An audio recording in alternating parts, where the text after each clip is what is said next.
आज भाकरीची गोष्ट सांगणार आहे. कशासाठी तर मी बघते बऱ्याच वेळेला तुमच्या दुपारी डब्यामध्ये ऑब्झर्वेशन करते, तुम्ही काय करताय, अन्न टाकून देताय.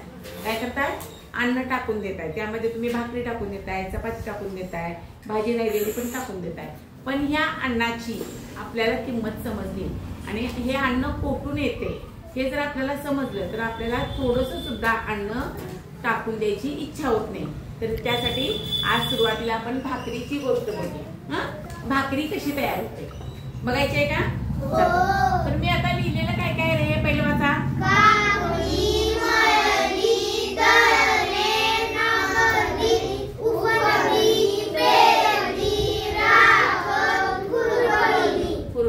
म्हणजे एवढ्या 8 ह्या गोष्टी लिहिलेल्या आहेत. तर ह्याच्यापासून आपली भाकरी तयार होते. तर ती कशी बघा. सगळ्यात पहिल्यांदा शेतामध्ये अन्न पिकते, धान्य पिकते आणि भाकरी कोणत्या कोणत्या गोष्टीपासून तयार होते, कोणत्या कोणत्या धान्यापासून एकटीने सांगायचं. हा सांग, वैष्णवी सांग.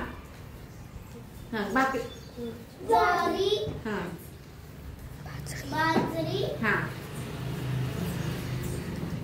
नाचणी, हा बस, ज्वारी बाजरी नाचणी अशी. तर बघा सुरुवातीला आपले बाबा शेतात काम करताना सुरुवातीला शेताची मशागत करतात आणि त्याच्यानंतर नांगरणी करतात.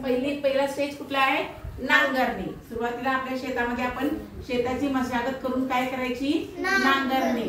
तर नांगरणी म्हणजे काय रे, तर शेतामध्ये असणारे सगळे मातीचे मोठे मोठे ढोकळे, असणारा पाला पाचोळा तण सगळं वेचून दूर म्हणजे ते काढून टाकणे आणि आपलं शेत छानसं मऊ असं बनवून आपल्या पेरणीसाठी तयार करणे.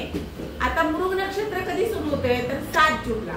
जेव्हा 7 जूनला मृग नक्षत्र सुरू होते आणि पाऊस पडायला लागतोय त्यावेळेला पावसाच्या पूर्ण ह्याच्यामध्ये आपले बाबा शेतामध्ये पेरणी करतात. काय करतात, पेरणी करतात. मग ह्या पेरणीमध्ये बाजरीचं, नाचणीचं किंवा ह्याचं बाजरीचं, ज्वारीचे आपली पेरणी केली जाते. या पेरणीनंतर धान्य पेरल्यानंतर त्या पेरणीनंतर काही दिवसांनी त्या छोटे छोटे असे रोप येतात. त्या रोपांच्या सोबत तणे सुद्धा वाढू लागतात. आता बघा आपण बघितलंय, आपण आता इथं काय केलेलं आहे, या आपल्या ह्याच्यामध्ये आपण भाजीपाल्याचं काय तयार केलंय, परसबाग तयार केल्या. त्याच्यामध्ये भाजीपाल्यांच्या रोप्या, वांग्याच्या रोप्यासोबत बाकीचे तण सुद्धा आलेत का नाही, बाजरीच्या रोपासोबत छोटी छोटी तण सुद्धा येतात. मग ही तण काढायला पाहिजे. तण काढले पाहिजे.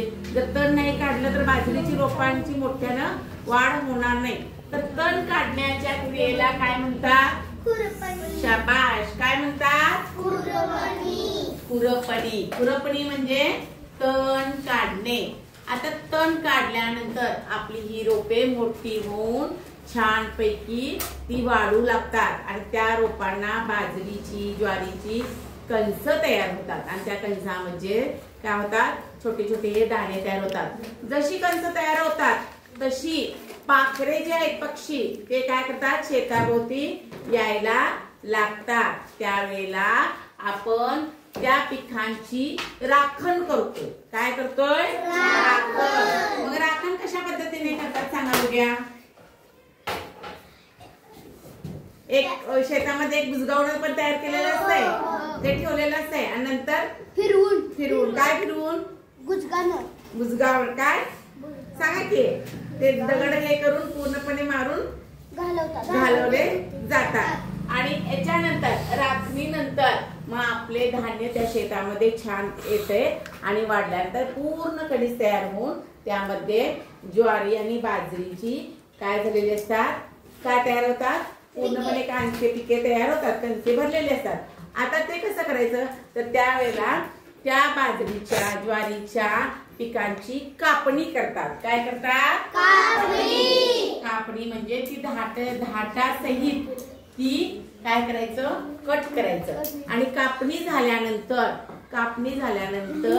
ती पूर्ण आलेली कणसे एका यंत्रामध्ये घालून त्याच्याद्वारे मळणी आणि उफपणी करतात. काय करतात, मळणी आणि उफपणी.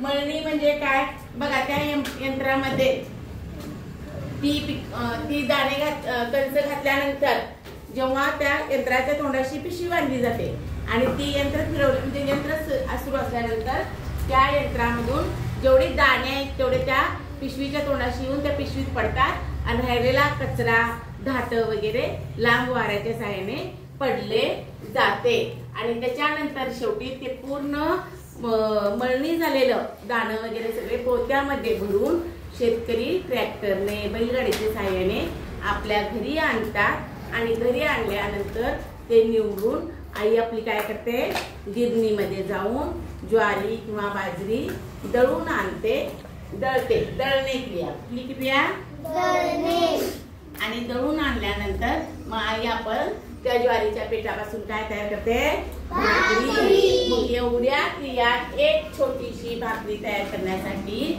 बघा ही भाकरी तयार करण्यासाठी एवढी क्रिया होते. मग आपण ही भाकरी पूर्ण खायची काय टाकून द्यायची पूर्ण खायची खायची. आजपासून कुणी अन्न टाकायचं नाही. चला आता हे सुरुवातीला काय होते आपली